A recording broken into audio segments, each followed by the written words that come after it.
The Brutally Delicious Podcast. The Brutally Delicious Podcast.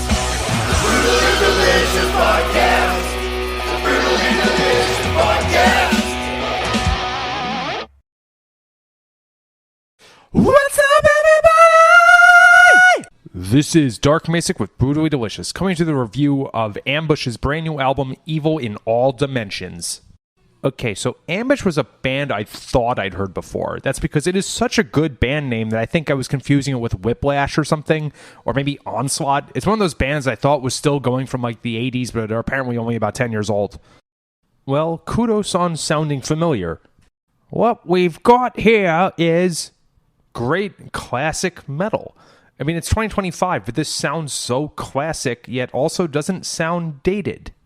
A lot of people, myself included, count the 1980s as the great era of heavy metal. Commercially, it was obviously true, not just your Bon Jovis, but there were so many metal bands coming out, everything from Overkill to Y&T.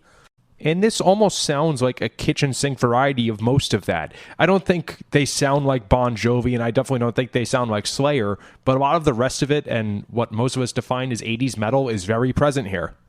We've also got some great production decisions. The guitars sound very classic, kind of like the 80s did, but the drums sound a little more modern in a way that brings them forward. Some of my complaints about some amazing 80s metal albums are that the bass drums are inaudible, so when there's some double bass going, you have to like really listen to it. This way, it actually kicks you like right in the gut. And with that, let's talk about some songs. Evil in All Dimensions. I'm immediately reminded of Mansion in Darkness by King Diamond, except for the vocals, but listen to the guitar line and the drums and tell me I'm wrong, please. Great driving yet haunting feel to it.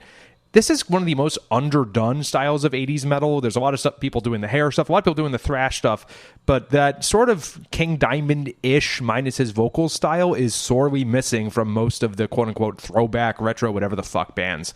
Thanks for doing that, dudes. Iron Sign. This sounds like a quintessential new wave of British heavy metal song. Part of it is Saxon, part Tigers of Pantang, and part even Accept. Yes, I know they're German, but come on, that sounds a lot like it. Flash Rockin' Man is just as much album as all the rest.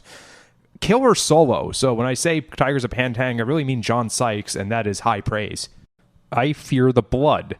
I really thought this was going to be like the darkest song in the album, and maybe it is, but it's actually a ballad. Very much Queensryche influence, or at least what I hear. You know, those kinds of vocals. And by the way, 80s Jeff Tate was underrated as hell, one of the best, so I mean that positively. And very nice guitar harmonies. Lastly, Bending the Steel. Just killer 80s metal. I know I'm saying that about the entire album. Part of it reminds me of Enforcer. Parts of it remind me of Black Tiger by Y&T. It's funny, my first thought was I would love to have heard this in 1984 at the Ritz, but this band was founded in like 2013 or something. So here we have what is probably the coolest combo ever, which is old school, but not really sounding all that derivative.